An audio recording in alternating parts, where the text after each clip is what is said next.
Be advised, mature content ahead. This podcast is brought to you ad-free thanks to the Legion of Demons at patreon.com/NOTLP. If you like what you hear, there's much more at patreon.com/NOTLP. Join the Legion. That's patreon.com/NOTLP. And now the show. How do you do? Just a word of friendly warning. I think it will thrill you. It may shock you. It might even horrify you. So if any of you feel that you do not care to subject your nerves to such a strain, now is your chance to, well, we've warned you.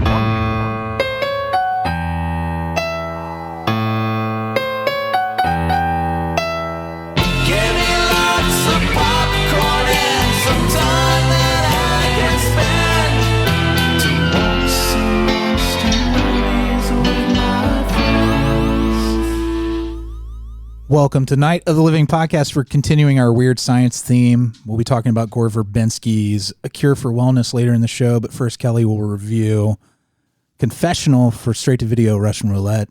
I will. And we got everybody here. Amy? Yes! She's buying a Janeway mug right now. I am buying online a on eBay. Janeway mug on eBay.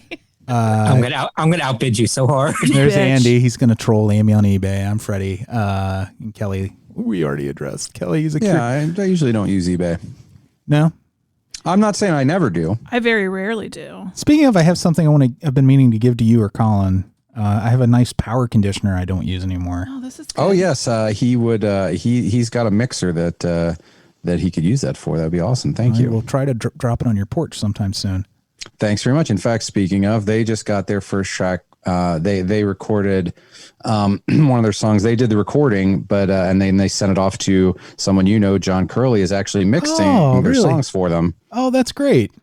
If you're a fan of the Afghan Wigs at all out there, listening, Yeah, I'm John Curley. Great band. Yeah, it's quite the get. It's quite the get for Colin in his first style. You know what I mean? Yeah, it's really good. He's a pro. He is. So he just got the first one back today. So I'm very excited to hear all that. And once they have it on their Spotify, I'll share it and all that. But what a talented family you have. Yeah. Thank you. Thanks very much. There's Millie whining. Our family just licks their butts and gets hot spots and I stuff think like Millie that. has a hot spot. We do that Oh, too. that's a talent. I can't reach my butt with my tongue. Oh, you just haven't tried. Have you Hard really enough. gone for it? Maybe. Maybe. So patreon.com/NOTLP. We had a great meetup on Thursday. Yes. Lewis Fowler, our longtime contributor and friend, was there. We just been having so much fun. Oh my God. Yeah, everybody, a lot of people were there. It's good. Yeah, and Eyes on TV. Fozzie has a new episode that I need to put out, so that'll be coming this week. Which one is it? Is it mine? Is it mine? No, this one is about damn it. evil. Oh, we watched that. That's We saw just the pilot so far, but yeah, it's a good show. Evil pilot. Evil pilot. Mm-hmm. Patreon.com/NOTLP. Lots of Night of the Comic. We've been doing that as a video show now. They've been doing it sleeveless. And sleeveless. You're into that sort of thing. You want to see naked arms. And that's been a good time. Are you into that? That's the best reason to tune in. I am. Yeah, you should check it out. Ladies, if you're getting pent up in quarantine right now and you want to see some sexy boys. Sorry about the ding dings there. I wanted to go to the gun show. Or not even just ladies. Thank you, Yeah. Andy, for reminding me. Yeah, it's Pride Month, Anybody. Amy. Come on. I know. It's fucking Pride. God damn it. I fucked I'm up just already and I'm messing with canceled. you. You're fine. Bish, she canceled. I'm canceled. And it's fine. I deserved it. Yeah, I went into your old Twitter feed. Please don't. Very, very problematic. I'm going to get you trending, bitch. Andy and I discussed this weekend that if we were ever trending on Twitter, we would immediately commit suicide. Whether it's good or bad. I don't need it. I don't want it. Yeah. I'll be like, what did I do? Well, I don't care. Bye. I feel pretty good. Like I deleted my old Twitter where I was more active. And, since I got it back, I really haven't done anything on there, but I'm pretty glad I did that. Yeah. Yeah. I mean, listen, Twitter is my favorite of the social medias. I understand all of its problems. Mm-hmm. That's fine. But all social media has its problems. Exactly. It's not just confined to I just Twitter. mean, I probably said some things that could be used. To get you fired from a Marvel movie in the future. Exactly. It's just you start thinking about like, oh, he said this or said that. Well, we just recorded our introduction episode 98 of our show, this very show that you're listening to. That's available for patrons. And there were things we had to apologize for because 12 years ago, we were fucking ignorant. Yeah. I was going to throw my hat in the ring for the presidency, but now that's out the window. I wouldn't do it. No, you can't. In fact, normally when we do those, I always kind of have like I chuckle to myself because in those early episodes that I was in, I didn't always say things that I super conceal, but when I come back, insane right now. Yeah, you're having a little bit of internet problems. It's fine. You start saying, I didn't say super conta bang bang bang bang bong. That's what I said. Yeah. It's probably good that didn't come through because what he just said was awful. I'm sorry. I apologize. But no, one of the things that is going to come up for me eventually was something I said on Twitter. Now, in my defense, I didn't understand the situation, and I'm not going to bring it up now. I'm going to let it be a surprise. He's going to bing, bing, bang, bang, bang, bang, bang, bang, bang. Did I do that again? Yeah. Yeah, it's fine. It's fine. You're fine. Who cares? Yeah, he's going to let the people at home dig into his Twitter feed and find out what it is. Yeah. Be looking for that. It's exciting. It's like an Easter egg hunt. Like, oh, what did he say? Mm-hmm. It's out there. Yeah. I know that there's one thing I do know I did on Twitter, which was, oh God, I'm not even going to say it.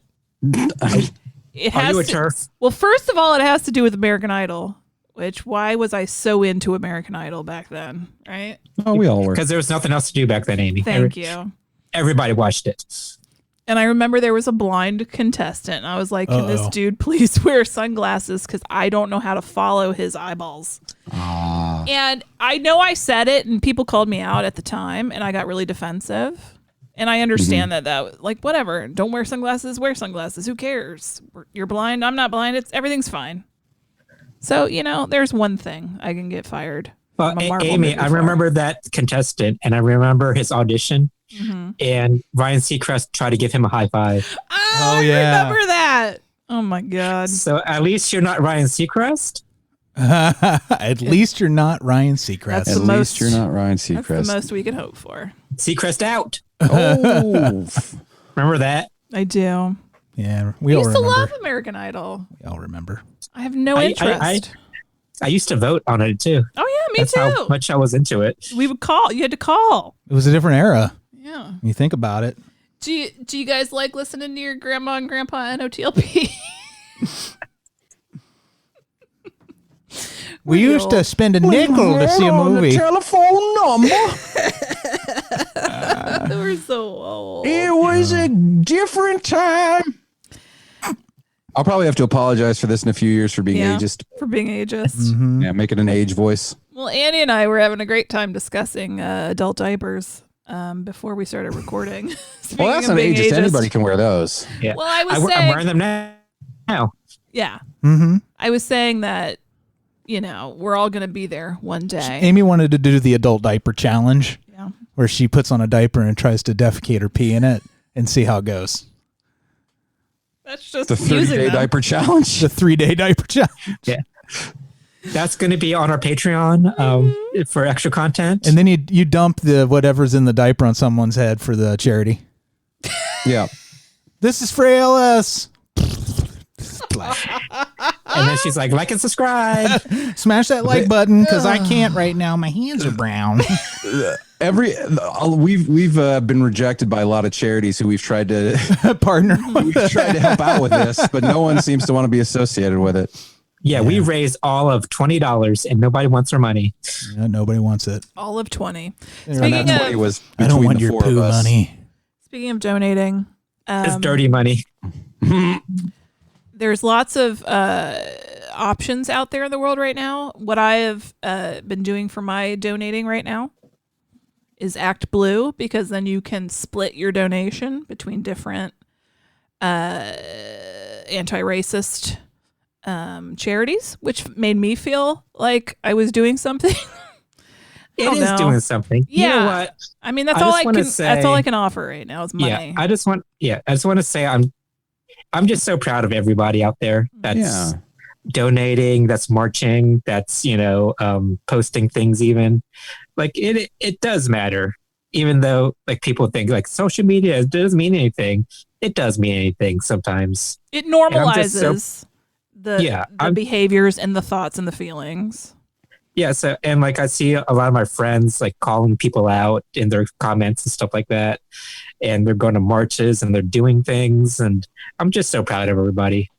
So, yeah, if that means anything, I'm just very, it gives me hope. Let's put it that way. There's a lot of positive things going on amidst the terrible things. So I try to hold on to that a little bit. And speaking of all of that, I just also want all of that. You know what I mean? Speaking of sort of the move to change, systemic racism and a lot of these problems, I would strongly urge everyone to go seek out Dave Chappelle's show, 8 minutes and 46 seconds on YouTube. It is super powerful. It's not funny. Really, I mean, he's a funny person, so he has a couple of asides that are, but it's really powerful and it really explains things, I think, in a very clear way, in a very emotional way, and I highly recommend it to everyone. It's only about 20 minutes long. Like I said, it's not a special. It's just him in Yellow Springs talking to a small group of people who came to see him, and it's really, really good. I heard it was out. I haven't watched it yet, just because, gosh, I'm just so darn busy. That's not true. I don't know why I haven't watched it yet, but yeah, I think I know white people that are probably not necessarily understanding the groundswell and the anger right now that love Dave Chappelle. Yeah. So I hope that person in particular I'm thinking of right now watches this and really like takes it in. I hope so too, because Kelley is for this. You sound like you just had an absolute stroke. Yeah. Robot. Yeah. Anyway, but yes. I think it will hopefully do that for people who maybe don't get it but love him, because again, he puts it in a very impossible not to understand unless you're trying not to understand way. You know what I mean? Well, that's why people like him, and honestly a lot of comedians, I think in general, are so important to help people who don't experience these things firsthand digest them in a way they can handle. Yeah. Agreed. And also, I don't want to like overstate our platform, but we do have a platform too. Yeah. And, we are speaking out on it. And if we do reach out to people and change their minds, I think it is helping. Everybody has a platform. Mm-hmm. I think everybody should use it. Yeah. There's rot in the horror community. I mean, yeah, definitely. It's blowing up big time with all this stuff with Cinestate and then the Joe Bob stuff. And, I'm not unaware of that stuff, but I think in our little world, we've always been cool with that. And then I love a social justice warrior. Speak your piece. Tell me when I'm fucking up. Right. Yeah. To an extent, I think that's a good thing for sure. What's that white cisgendered man? And I think to an extent, what would you like us to well, change? there is a point where it does become a kind of bullying in and of itself. Yes, but of course, I think there's a lot of people you'll come to an understanding with people, and you'll realize who's willing to make steps to be a better person and who doesn't care. Yeah. And exactly. And that's all there is to it. Speaking of good people, I wanted to thank our newest Beelzebub, Kevin Korpi. Oh my God, Kevin! Hey, Kevin, welcome to the club. Thank you. You have been blessed. That was a very nice surprise. And we remember we promised we'd get all those feelies out in the mail, which are the shirts and pins. Last week, it still hasn't happened. No. I don't know what happened. I know what happened. What happened? Do you want me to speak on it? Yeah, why don't you speak on it, Amy? Because all the merch lives in this house. Yeah. I'm just tired all the time. I think I'm depressed. Yeah. I think the weight of the world is on my shoulders. I know that's not correct. No, it's okay. It's hard. It's hard to get that will up to do the things. Like when Kelley and Andy would come to the house to record the show, and then we would talk about things, you guys would motivate me. Yeah. Now I just got dumb old Freddy be like, we got to get that shirt out. And I'm like, I want to lay on the couch. So we can blame Freddy for that. Freddy, it's your fault. I'm not motivating her enough. I was going to try using the new pizza peel to get her off the couch that I had, and but I didn't put enough flour down. I was just going to peel her off with it.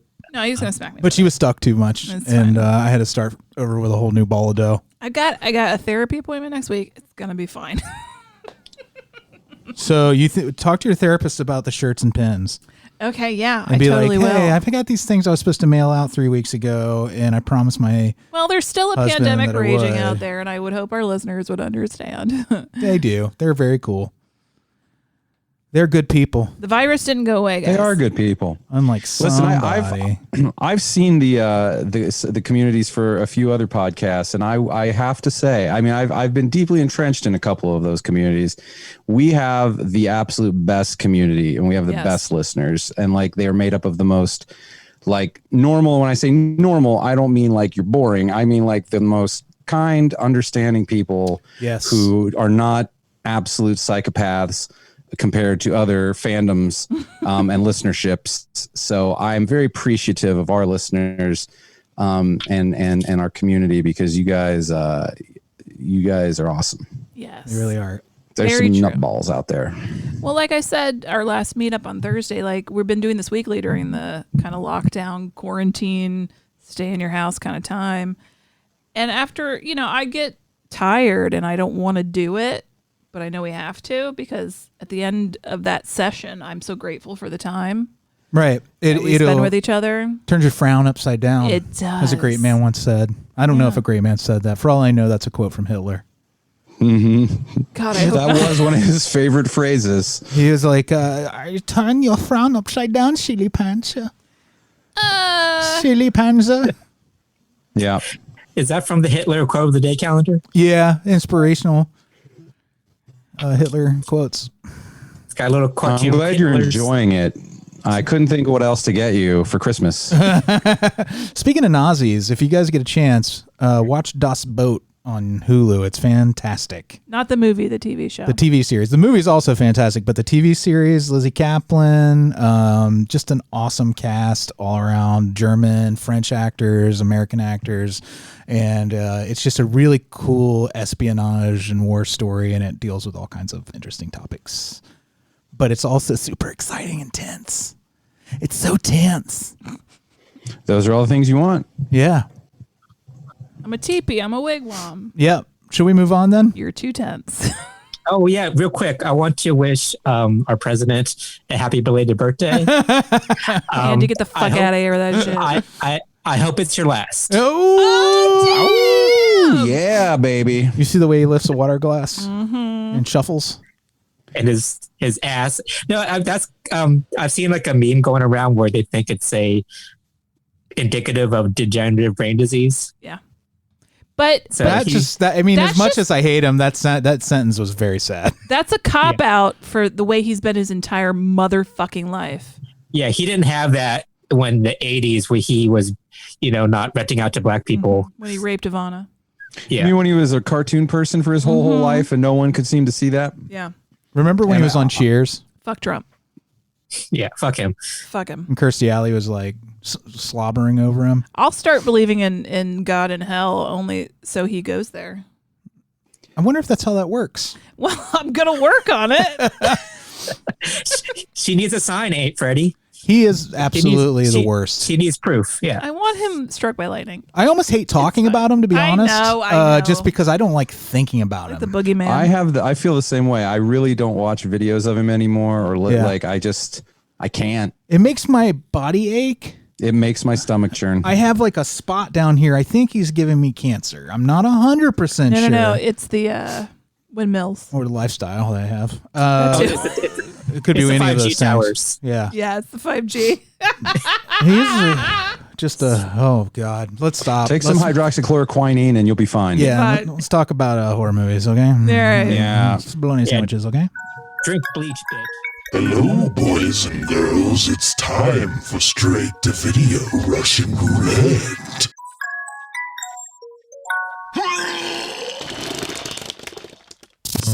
Go ahead. Ask me anything you want.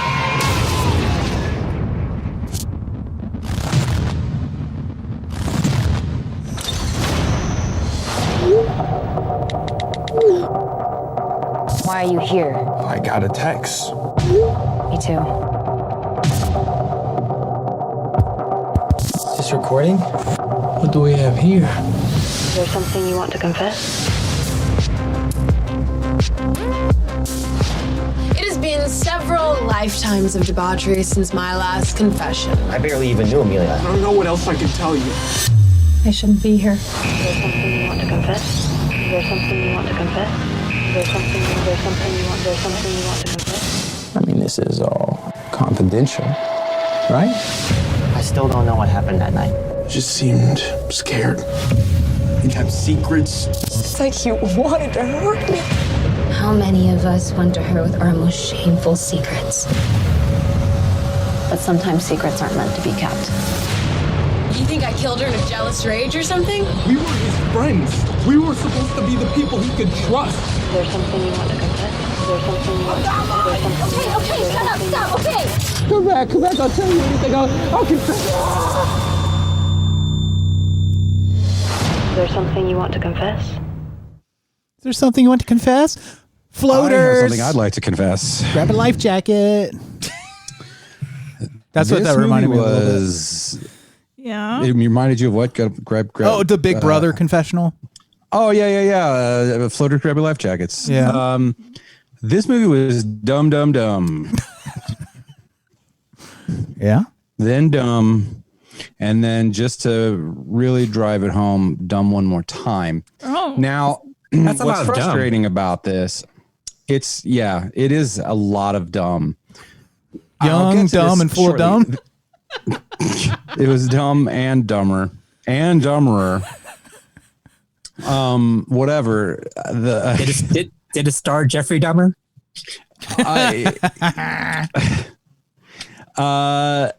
If only it.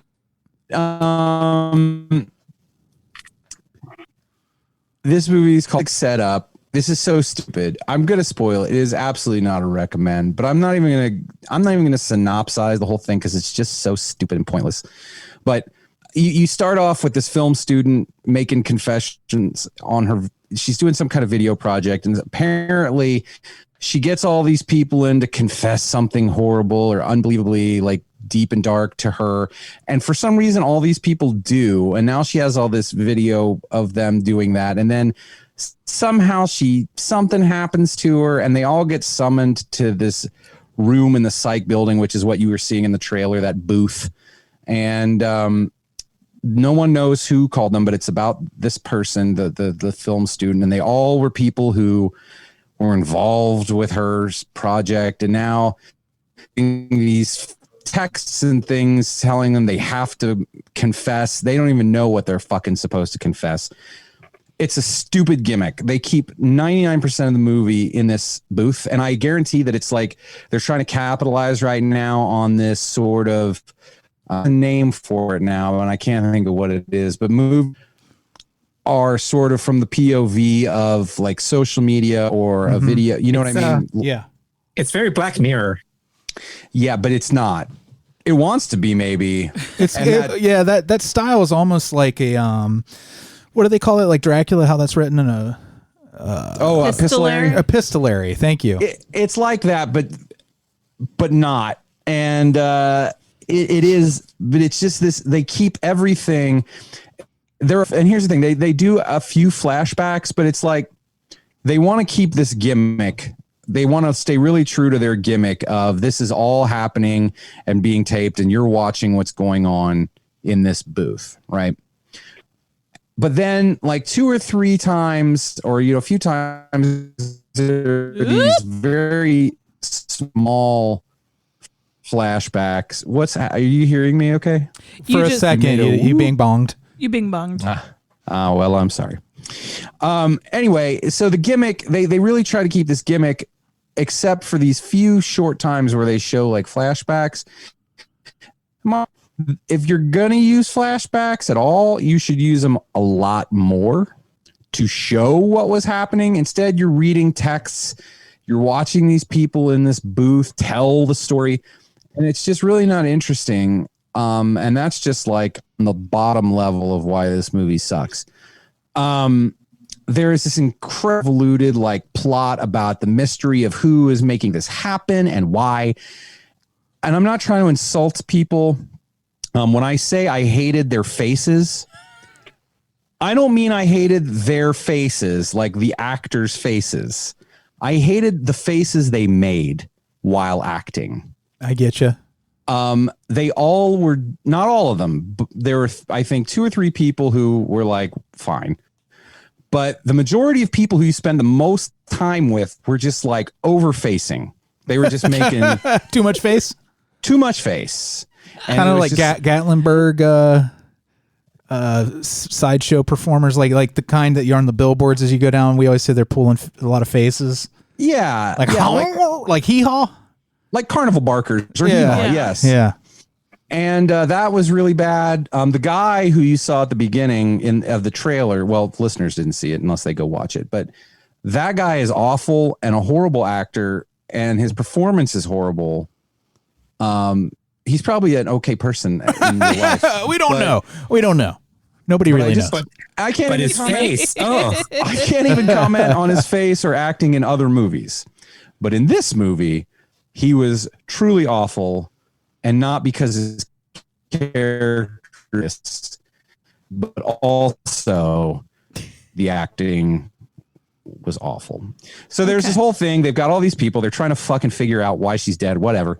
And they're all loosely tied together. And it's just really, really silly. There is a plot. One of them is the one in charge. And the thing that was really frustrating, they introduced this idea partway through where one of the characters, and you're like, why is she all beat up? And you think it's like a domestic abuse kind of situation or something. And the one interesting idea is that there's this club of like college guys and college girls who, it's like a fight club, but it is for guys to fight girls. Okay, there he is. Voluntary. Yeah. Completely voluntary. Like the girls are all in consent of this. They want to do this. And I thought this was maybe going to become like an interesting exploration and, violence towards women. But then they just kind of toss it away. It's like not is involved in it. And you get the hint that this is like this weird, big secret thing, but it's like such a throwaway. It's like, to me, it was like the most interesting concept that they could have, it was like this movie accidentally in concept and then just like threw it in the garbage almost immediately. And so that just kind of drops off. And there's just a lot of like super basic, like, oh, I was afraid people would find out, and it's just bullshit. Don't watch this movie. Where does the horror come in? What are the consequences for these people? There aren't any, really. So what happens if they don't confess or don't tell the truth? Anything happen to them? Okay, so yes. So the odious guy, right? And he's so fucking obvious. Again, I'm not saying that there are no disgusting dudes who would do this, but so he's in this situation where someone is clearly trying to manipulate him. They are in power, and sudden there's like a little door appears in the wall, and he hears like a lady voice on the other side, a woman's voice, and it doesn't even sound. It almost sounds like a fake woman's voice. It's like, do you want me to suck your dick? I mean, that's not the dialogue, but that's basically what the voice is saying. If you stick your dick through, I'm going to suck it. Now, I like having my dick sucked a lot. Okay. But these are a few of his favorite things. But if I'm in a situation where I've been tricked into this booth and it's very dangerous and I don't know what's going to happen, and then someone's like, hey, stick your dick through this hole. Yeah. Something good's going to happen, I promise. As much as I love getting my dick sucked, I'm going to be like, hard pass. So you look at this as like a Willy in the dick sucking factory situation? Yeah, not in this. This is not the time to just be sticking your dick willy-nilly through holes. Right. There's an Oompa Loompa on the other side. Yeah. And he's gonna Augustus Gloop you. That would have been his best case scenario. Yeah. But this dude is such a poon hound anyway, he's not really, but he tries very hard to make people think he is. So this woman, so first he says like, "Oh, I don't trust that," and she's like, "Well, stick something else through." So he sticks his thumb through. Stick something else through. He sticks his thumb through. Gift card. She starts sucking on it, so he's like, "Oh, okay, this must be safe." And then he sticks his dick through, and then of course she puts this trap thing around his dick. That's like, if you move or if I do a thing, it's gonna fucking tear your dick off. If your dick goes under 50 miles per hour. And it's like, of course she was gonna do that. How dumb do you have to be? No one is that dumb. Maybe someone is that dumb, but it's not believably dumb. So he does it. And Andy raised his hand. He gets his dick. I don't know. I do like getting my dick sucked off. Like, so I guess that's his. I mean, on the one hand, I really don't like getting my dick chopped off. But like on the other hand, I do really like getting it sucked. I'm so glad I'm a woman. Yeah, that you don't have to stick anything through anything. Yeah. We wouldn't anyway. Our lives are 90% deciding what holes to stick our stuff into and which ones to not stick our stuff into. Yes. So that's I can't even walk by Swiss cheese without getting hard. Right. I at least think about it. But so that's probably the biggest, or something else, but I don't remember it. It's just dumb. Don't watch it. I mean, feel free to watch it. I'm not telling you what to do with your life, but it's really weak and gimmicky. The acting, again, there were like a couple actors who I thought, oh, maybe in something else I'd like them. The one of the main actors who plays, I don't know what her character's name is, Claire, I think. She was pretty good. I could see her being good in something else. There's a guy, he's got tape on his nose. He's pretty good. I love the guy. That guy has tape on his nose. He's great, right? He's my favorite. He's so good. He's very typecast, though. He is. He's always either a boxer or a guy who has tape on his nose for another reason. Yeah. It's one of the two. He's okay. Everybody else is just absolutely at the bottom of their game. And I'd like them all to try over. Anyway, that's all I really have to say about this. It's just that's disappointing because the trailer looked kind of intriguing, actually. Yeah. Yeah. Well, those are trailers for you. I mean, feel free to watch it. No, I'm gonna stick my dick in a hole. I mean, might as well. You should stick your dick in a hole. It comes to the same. You're gonna feel like you got your dick chopped off if you watch this. You're gonna feel like your dick got chopped off. We guarantee it. If you don't have a dick, you're going to know what it feels like to have your dick chopped off if you watch this. Oh, well, that's kind of You're going to be intriguing. like, oh, awesome. Now I can say I know what that's like. Yeah. So, yeah, give that a go, Amy. On it, watching it right now. Yeah. All right, so not a recommend. There's that. If you do watch it and you want to talk about it, do it. You think anyone's ever going to make a glory hole based video game? Absolutely. Like with a VR headset where you're like, it's called like, don't get your dick chopped off. Don't. I can almost guarantee that it probably exists. There are a lot of POV porn games. This one would have a little more of a danger vibe to it, though. Mm-hmm. And it'd be like, oh, your dick got chopped off. You died. All right. Well, I have It could go either way. this Jack in the Box here. Yeah, you do. Can I stick my dick in it? You can try. No! You got to crank it. It's got a lot of moving parts, Andy. We're going to start with Andy. Crankety, crankety, crank, crank, crank, crank, crank, crank.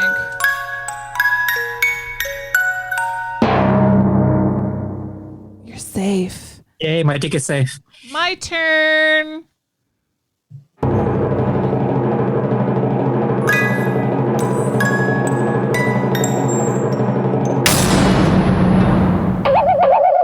dear. Oh dear, it popped out. Oh no. Oh no, Dean. Oh, Dean. Oh, Dean. All right, so what we're going to be watching, or what I'm going to be watching and reviewing for next show, is a movie called Sweetheart. It's on Netflix.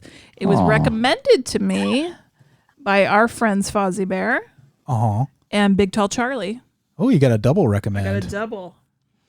A woman shipwrecked on a remote island discovers she's not alone and begins a fight for survival against a deadly presence that emerges each night. Emerges or merges? Emerges. Okay. You know, you're almost on an island because there's always wildlife and stuff. Almost. I'm sure there's some where there aren't. So I will be reviewing Sweetheart. If you want to play along, it's on Netflix.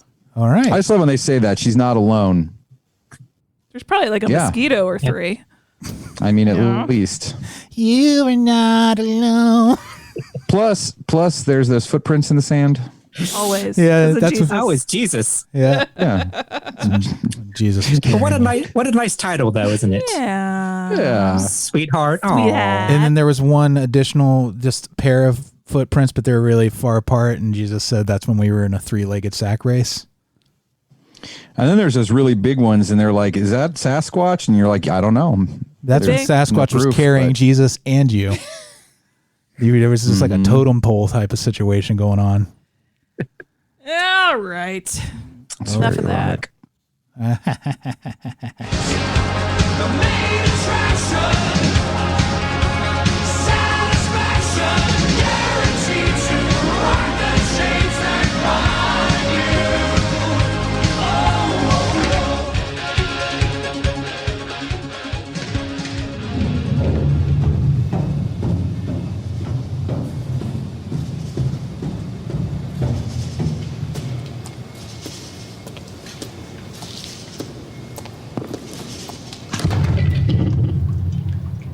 Are you ready, Mr. Lockhart?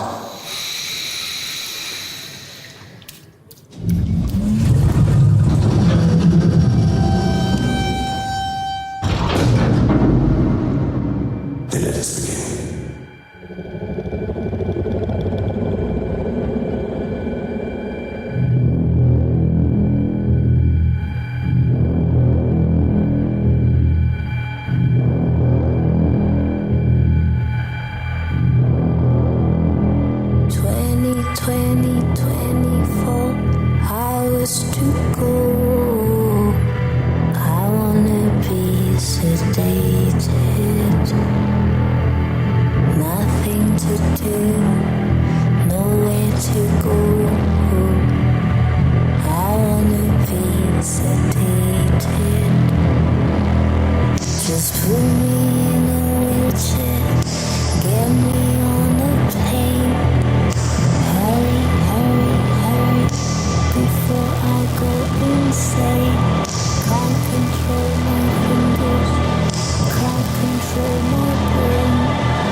This trend of slowing down songs, and it's hilarious. Like that cracked me up in a way that was the best part of the movie, and that it was just it was so silly. It is. I agree that the trend, just the whole, it cracks me up that it's become such a cliche to do that. Yeah. That and it's. I can't even remember. There's songs that just shouldn't be slowed down ever, you know. We're going to slow down monster movies with my friends at the end of the show. Okay. We should do that. Monster movies with my friends. Pop that coochie. Pop. It just is like, it's such a like obvious gimmicky thing to do. You know what I mean? Like we're gonna get a Nordic sounding woman to sing and juxtapose a very upbeat song really slow it in a minor key to make it soups, dupes, spooks. You know who we can blame for this? Zack Snyder. What? Are you going to say Zack Snyder? No, I was going to say Donnie Darko when they did Mad World, and it was such they didn't slow that big down, hit. did they? It was just big a cover. No, it's slower. Slowed down. It's definitely a slower tempo. Yeah. But anyway, I just thought that was the first thing I wanted to say about this movie because I hated it. I hated it too. It's funny. We're all in agreement, right? No, Freddie loved it. I didn't love it. I really liked it, but No, you didn't. But I feel they blew it. It was one of those movies that. Yeah, there's a movie somewhere in here, but it's you have so to. pretty, but nothing happens. Yeah. No, that's I feel what you're saying. There is a movie in there, and I get. I thought you might like this. I get why I think you like this. Yeah. But that's what makes me mad is when I can see not you liking it, when I can see the movie that could have been. Oh yeah. Well, to me, I liked it better. Yeah. When it was called The Ring. I would have rather watched The Ring. I don't see the resemblance to The Ring other than the look. That's the feeling said of the Gore mystery. Verbinski. It was like this. I don't know. It was just very ringish to me. See, to me, this reminded me of the older, like Universal and Hammer style horror movies. What? Huh? It's very reminiscent of Dracula, and I'll tell you, you have this character Lockhart who works for this big finance firm. His predecessor dies of a heart attack from overworking himself. He's the Harker. I get that reference. You know. I get that. And he's called away to find this very much like a Renfield type of character who was this. Member of the board of this big company he worked for who had gone to this spa in Switzerland because he was stressed out, I guess. Oh my God, that was the mayor from Buffy. Yeah, the mayor from Buffy. And that's where I got real excited, and I'm like, okay, I'm on board. I'm loving this in the beginning. And then 5 hours later, when he arrives, definitely too long, almost So by long. probably 45 minutes At least. But it had enough going for it for me to still really like it and maybe even revisit it, honestly. But I'm a big Gore Verbinski fan. That's the thing is that's I'm looking for some things I think that other people maybe don't give a shit about, which is understandable. Well, I also am a big Gore Verbinski fan, and when I started this, I was also all in. Me and Alise both really liked it for a while. Yeah. And now Colin was out almost immediately. He sat down and watched it, and he was the harbinger. He was like, "This dialogue is shitty and stupid, and everyone's delivering it in weird ways, and it's dumb." And he kind of just took off. So I hear what you're saying, and in fact, after watching it, we went back, and I said they should have I agree. Like he was doing the Jonathan Harker. I said sort of Heart of Darkness, Apocalypse Now. Same, yeah. Where it's like if they'd have just gone in that direction, and kind of.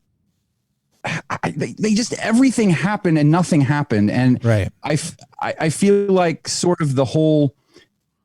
The CEO of the business, like I'm not saying we needed to find out what happened or why, but they kind of kept bringing in the business people in this whole, you have to bring him back. He has to answer, but he didn't. I mean, really, he didn't have to come back unless it was for a legal reason. So, well, the reason he was going to be a scapegoat, the way it was. Oh, no, I get they're making it sound like, well, he has to come back one way or the other. Yeah. And sort of making this kid go do this as, because they've got him by the balls too. Right. And it's just for the listener, like the reasoning is they were doing things that were illegal. And really it was Lockhart who had engineered a lot of these things that were dragging in all these profits for this company. And they're like, Lockhart. What's that? Oh, Ah. By the way, did you notice? Lockhart. Whoa, that was really creepy, Kelley, the way your voice processed just now. But Lockhart had done all these kind of shady things, and they're like, hey, look, you either go get this guy, or that we can pin it on him because he's a boss, and be like, this all happened under his watch. He's the sacrificial lamb, so the rest of the board is protected. And Lockhart is like the golden child go-getter, but he's also possibly the other scapegoat if he can't bring him back. Okay. Yeah. And to be honest, I like an actor. His performance. Oh, you mean the lead? Yeah. Yeah. He reminds me a little bit of DiCaprio. Yeah, he reminded me of both Leonardo DiCaprio and who was the other person I kept saying? Maybe Freddie Highmore at all? No. Didn't get that. What's that guy? His name is Dane DeHaan. Dane DeHaan. Dane DeHaan. Dane DeHaan. Ding dong, the bing bang, the ding dang. The ding dang. There's just got to be a certain point. Kelley, when you hear this playback, you went full Believe by Cher just then.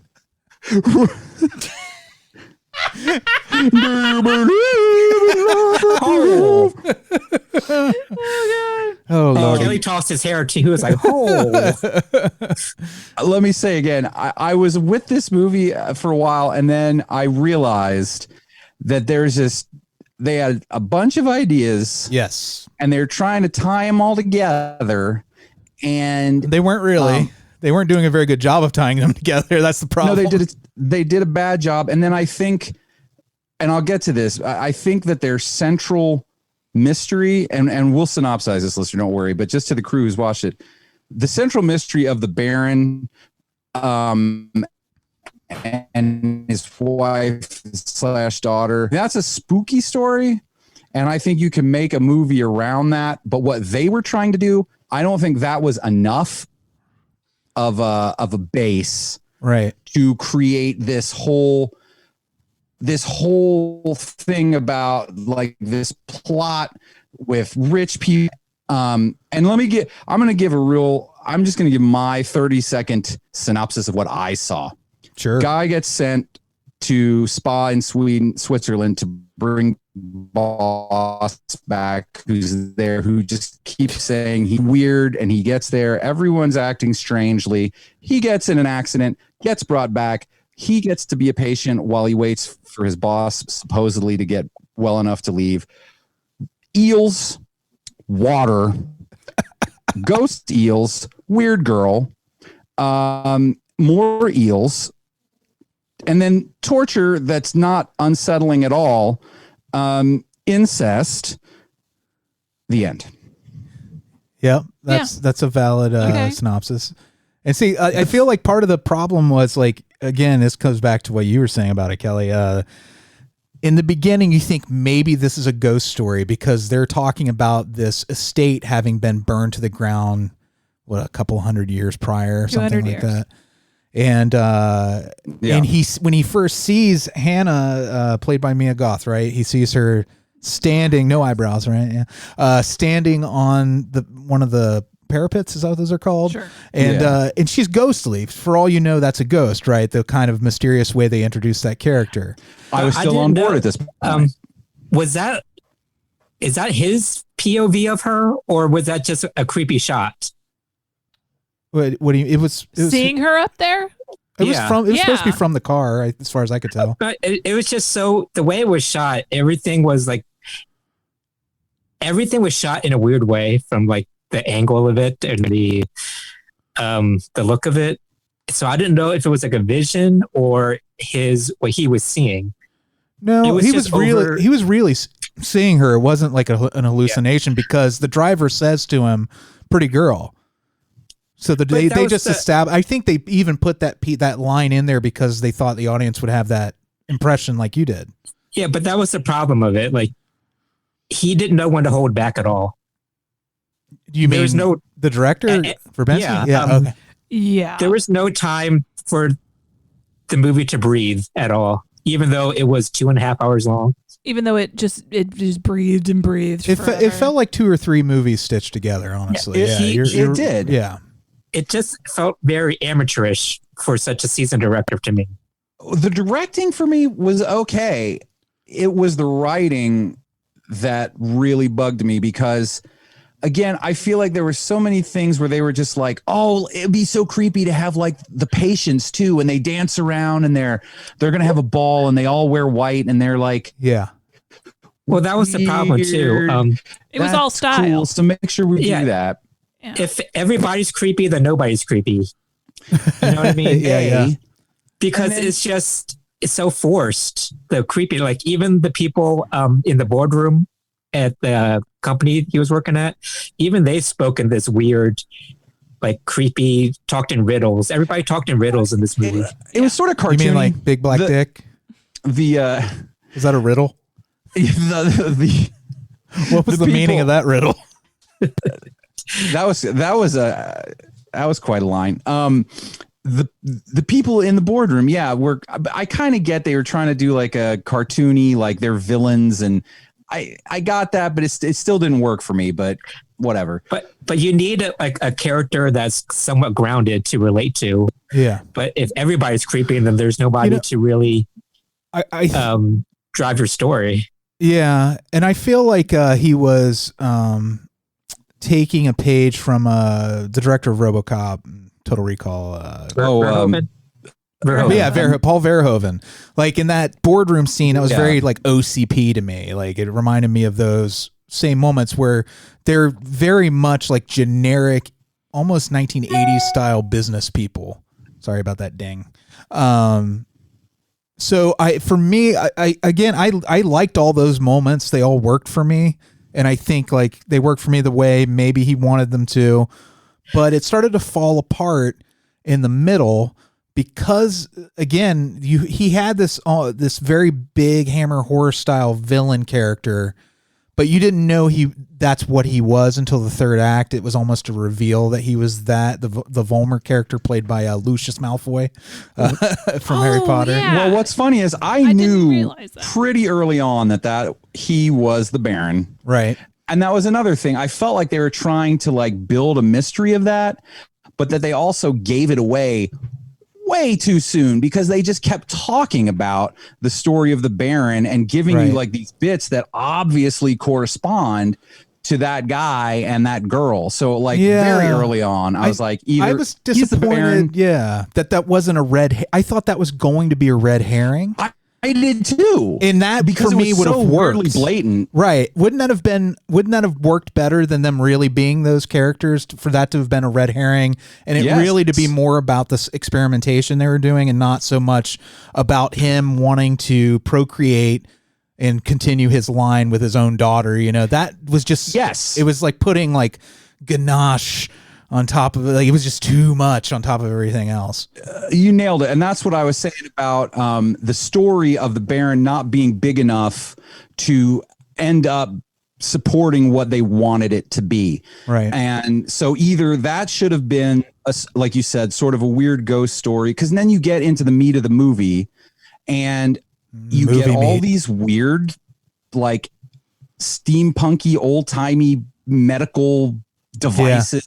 Tanks and deprivation shit and it all kind of comes to nothing and you're just like, why are these people even here? Like we never even find out what got Kelley, you're his boss there. You got all distorted.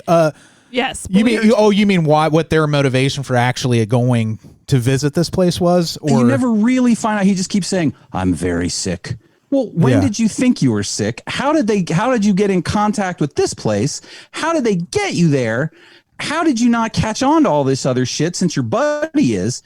Like, I felt like there was, and I don't need everything explained out to me, but I need some little tidbits to, again, sort of be that connective tissue that supports this absolutely outrageous narrative. And then there's eels. Yeah, why the eels? Well, the eels didn't need the eels. The eels, I get why because they're creepy looking. No, well, the eels. The idea is there are these eels that exist in Europe that they live like 80 years or something, but they took some artistic license, right? And they said these eels, they don't know how long they really live. They but got the special aquifer. It's hundreds of years, maybe thousands of years. Well, that's what he kind of figured out was probably it's the water, and that's why they wanted to consume And they have this. Well, they say it outright. He says that the water makes them live 300 years when normally their lifespan is shorter. Right. Yeah. But again, that's what I'm saying is like it's this. You're still taking it from that kind of unreliable narrator though of the Baron character who we don't know is the Baron yet. Right. And he you know, when livestock eat them, they get sick and die. And they show that when the cow scene where he cuts open the cow and all the eels are in it. And so many eels. Yeah. But I think that it's very much like it reminded me of The Matrix in some ways, where he figures out that if people eat them and digest them, they can use them as a filter to take all the bad stuff out. And that's the whole motivation for this whole operation is to use people as filters. Clear, because I wasn't sure, and I swear to God, I paid attention. It became clear when I read the Wikipedia. Yeah. Okay. Oh, you didn't. But when he explained it to him, you didn't get that. No. It was at the end where he did his Bond villain speech, where he just laid it all out. Yeah, because he puts them in that hyperbaric chamber, and he's like, "See, we have to put these eels in use so that we can use the diluted version, which we carry around these little vials, and that makes us live forever." Well, okay, good for you that you figured that out, but I was still. But no, it was very convoluted. Yeah, it was very convoluted. No, it's super convoluted. But it was like, how did they figure this out in the first place? Well, that's because they just kept saying, to explain that, Andy, they just kept saying, the Baron did experiments on people. Okay, great. So what does that mean? What, he's an alchemist? What is he? What is he? I feel like, I understand. No, but it was like they just needed something more creepy, so they added eels in because eels are creepy. That's what I was just about to say. Oh, why couldn't it have just been the water or something? Why couldn't it have just been something else? It could have just been the water, or the other. You didn't need the eels, but or the water. Pick one or the other. Either make it eels or make it the water. You get one. It was too, but even so, like when you think about it again, it's. Like you're saying, there's these elements. You almost think you're going to get that ghost story, but it's really just there's the same people, and they've been alive that whole time because they've been doing this filtered water thing. And it's just it's a hodgepodge. It feels like 2 or 3 movies. Are the people in the tanks shitting into the water? So confused. It's coming out of, I don't know which part of their body. I assume it's your urethra that they're getting. They're tapping the urethras of all these people with catheters. Probably, I guess it's a big catheter. They lube it up and they put it in your pee-pee. Yeah, maybe. But also, why does she have her period in the pool when the eels come out? Oh, because the toxins, she started aging again a little bit. Like she hadn't become a woman yet because she was in there with the eels themselves and not the concentrated version. That's the way I understood it. You made it was done just for the visual. Like, oh my God, it's like, we're pushing the envelope. It's incest, and all of a sudden she's having her period. That's what I mean. Well, he'd been waiting. Thing. The Baron had just been waiting for her to become a woman so he could have a baby with her. But I think what Andy's saying and what Kelley is saying and what I am saying is they went for that stylistic moment. Oh, and of course. It looked cool, but I was like, She left the party with a sweater tied around her waist. in that moment actually made me realize, like, this movie is all style over substance, and that it was boring. But I'm not saying style over substance is a bad thing. Yeah, sometimes it really works for me. One of my favorite movies is Pacific Rim. Yeah. That's just a bunch of fucking monsters, robots fighting. Such a fun movie. Nothing else. And that's all style over substance. But this was snooze fest. Yeah, this movie. Most of the Rob Zombie stuff, all of the Rob Zombie stuff is style over substance, but I like most of it. Yeah. Again, I like this movie quite a bit, even though. But you know what it is? Made me buy it. It's one of the. Yeah, I did. One of those things. Sight unseen, though. Had I probably wouldn't. I bought it thinking that people might want to watch it who are in our family, but no, it's not for them. This is it's not for you, Jen. No. This has good bones. Agreed. This could have been a great throwback to the bigger budgeted Hammer and Universal movies that they did, the classic horror stuff, but they bloated it out way too much. Yeah, every single scene went on too long. Mm-hmm. You know And what movie I thought there were- did this? Oh, sorry. I sorry. thought you were- Go ahead. And there were elements that No. I thought you were done. that Go went ahead. nowhere. No. Like that stuff with his the main character's dad and his mom. Yeah. I felt that went nowhere. It didn't go anywhere. It was just that classic, you have to give somebody demons so that they can confront them as part of the motivation to manipulate them and everything. And it was just nothing felt organic the way after you got out of the first act, nothing felt organic anymore.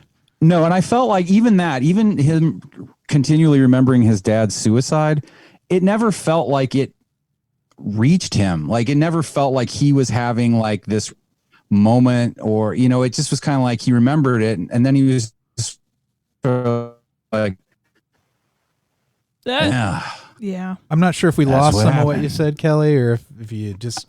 I said, yeah. So I do think that was to make him vulnerable to the manipulation, to be, so that he would fall into this taking a treatment. He had to have that trauma to begin with. I'm not saying it worked or it was done correctly. I'm just saying I think from a storyteller standpoint, I think the writer just felt like they had to have that thing in there for the doctor to try to fix.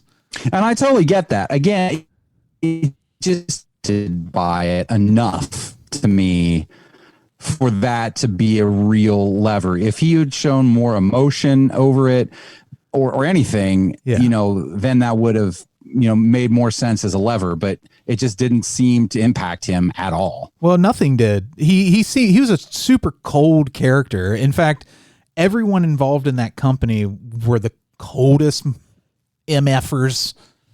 Pardon my French. My goodness. But whoa. There were no warm. The only character who had any warmth, I think. I mean, Hannah kind of did, just because she's kind of a kid and vulnerable by default. But like Victoria, the older lady, that character had a lot of warmth, and her two ladies who lunch with her. But even her, she was like, "Oh, I'm going to talk about puzzles all the time. Yeah, that's my little quirk.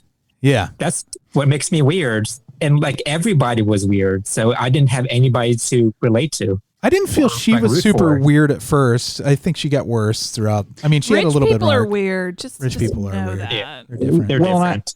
I also thought just with her, I felt like her death was supposed to be, again, affecting, and it just never hit me the way I think they intended it to hit me, because she'd never been enough of a character. She was just, like Andy said, just sort of a bundle of quirks and a ghost story. Yeah. Had they had more human moments in that first act, and instead of spending time retreading the Baron's story over and over again, and the although I did like the trip into town, because that was very much the old school, again, like the villagers who are afraid of the castle on the hill thing, which I'm a sucker for tropes from classic horror.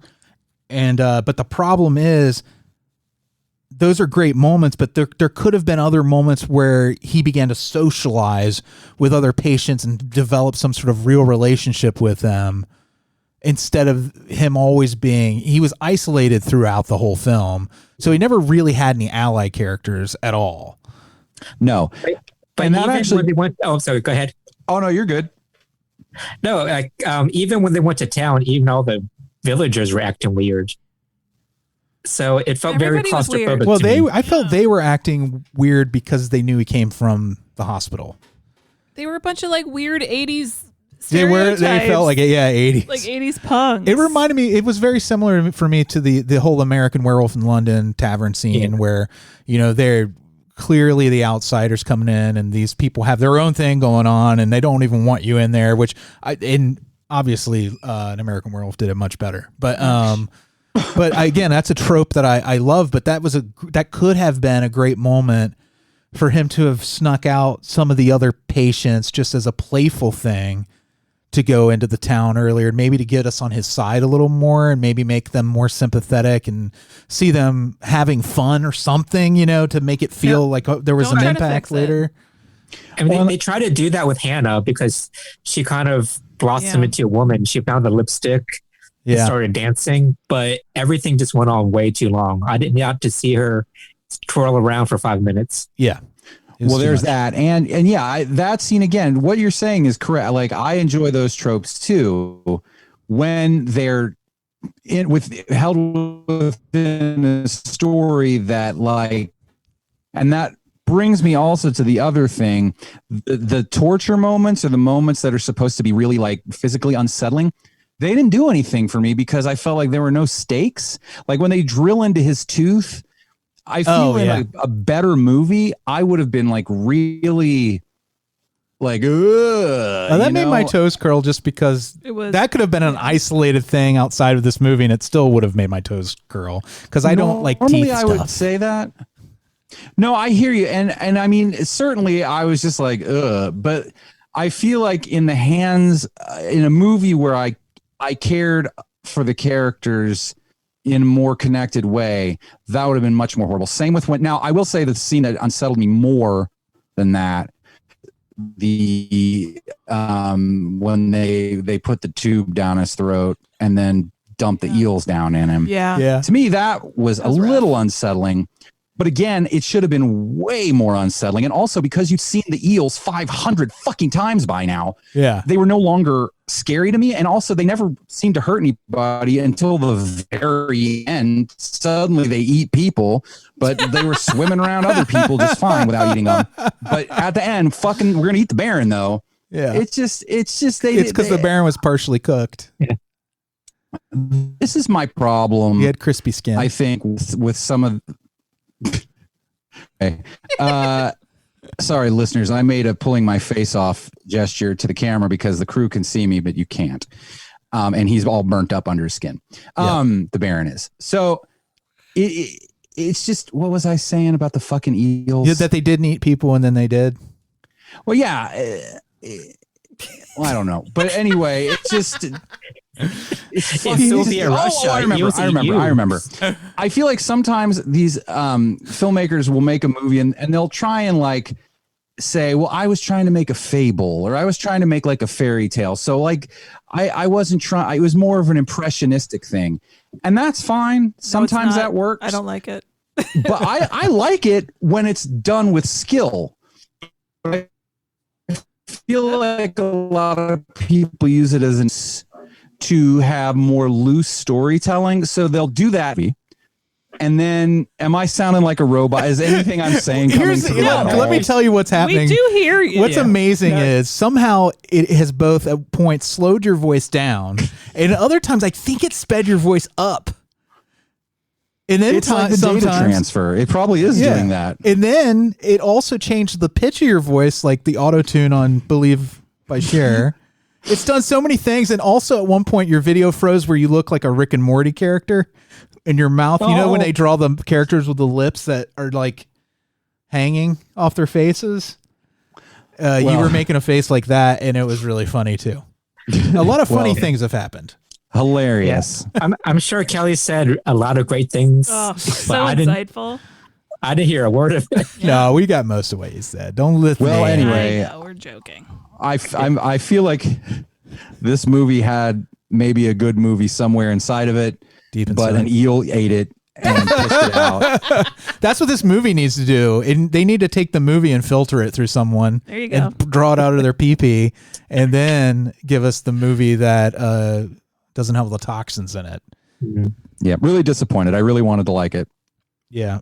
I do still kind of recommend it, but I only recommend it for people who are really into the aesthetic of the Castle on the Hill, old, that old kind of storytelling. But again, it is super bloated.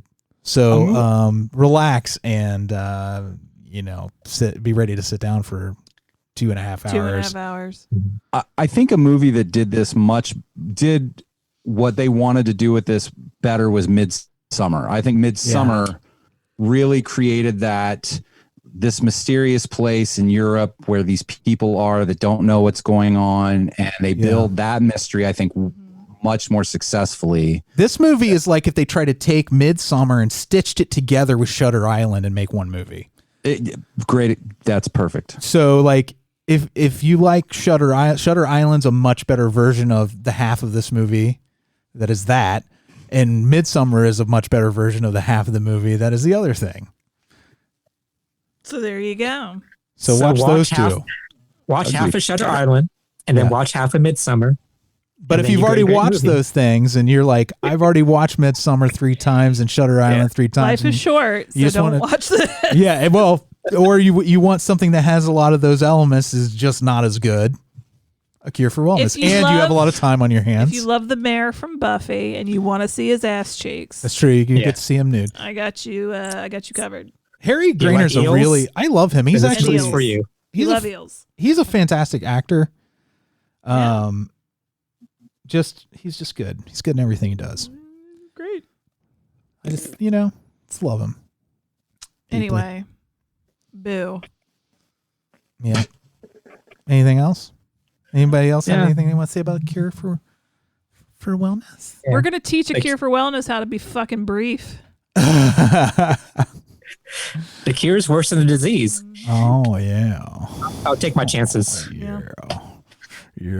Now, if I could cure COVID by drinking piss that has been filtered through a human body that has been hanging out with eels, I would do it. So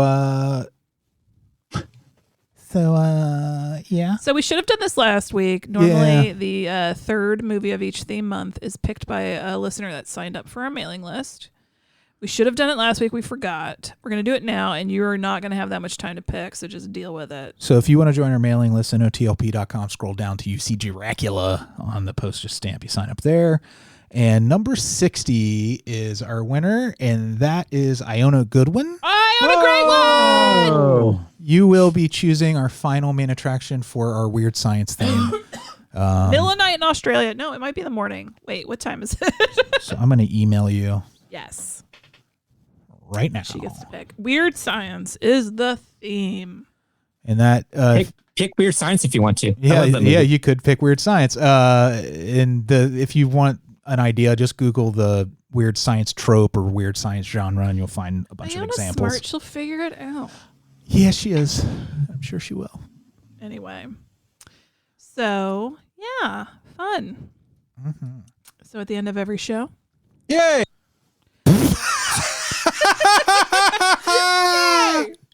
That was like delayed. It was so funny. we say hi to our Beelzebubs. That we do. Patreon.com/NOTLP. These are the people that pay us the big bucks. Yeah. These are the people that own us body and soul. Do you see that? Sort of. It's good enough. We're going to start with Ernie. You're a cure for sadness. Aw. Alise, Mrs. Kombrinck. She's a cure for... My cure for horniness. Yep. And sadness. My cure for horniness. She's a cure for horniness. We got I like a prescription for that. Amanda, you're a cure for animals that are been left abandoned because you take care of them and get them homes. Jeremy, Cassie, and Gamora, you're a cure for my sadness in this world because you're great. What is Mark Watts a cure for? Malaise. Mm-hmm. Yep. He demalaizes us. Yep. This is very true. Then we have Blake. What is He's Blake? a cure for the common cold. But you need to know something, that he has a birthday coming up. He has a birthday coming up at the end of this week. Happy birthday, Blake. Happy birthday, Balake. Happy birthday. Anyway. Then we have Tree and Alex. They're a cure for the common cold. Do you guys believe me? I thought that was Blake. Whatever. We're running out of steam here, guys. I know. Iona, you better pick a good movie. Don't let me down She's like a cure for us wellness. not having a movie chosen. Yeah. Jeff Lancaster. Andy, what's he a cure for? Jesus Christ, I'm bad at improv. He's a cure for Jesus Christ. He's the cure for Jesus Christ. Taco Bell? Yep. Branan and Emily are a cure for a cloudy day. That's right. There's sunshine. Mm-hmm. We got Adam Ingram. He's a cure for diarrhea. he'll get you solid again. Nausea, upset stomach, diarrhea. You guys aren't helping me. Bill is a cure for my moderate to severe plaque psoriasis. But Bill knew that. I'll do the next one. Who's next? Blayne. The clap, just because I like saying the clap. Cure for the clap. Good on Thanks, you, buddy. Blayne. Todd to Pompa is the cure for not having the nice dinner and a spicy meatball. Hey, Todd the Pompa. Dennis Cannaday. He's treatment for rheumatoid arthritis. Because there is no cure. But don't take Dennis Cannaday if you're allergic to him. Are there side effects? And Kevin Korpi. Our new dude. If you're pregnant or expect to be pregnant, or your neighbor's pregnant, or you get a pregnant dog or guinea pig, stay away from Kevin Korpi. Otherwise, partake of Kevin Korpi. You guys, all our Beelzebubs are a cure for a bankrupt show. There you go. That is true. There you go. They don't need all our patrons. What a mess. And all of our listeners in general are a cure for us talking into nothingness. That's true. It makes it like we're talking to people other than ourselves.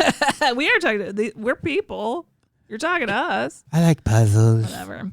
I'm mad. Okay. I've gone mad. I got that eel problem. Too many eels. We love you. My hovercraft is full of eels. Yes, thank you. Bye.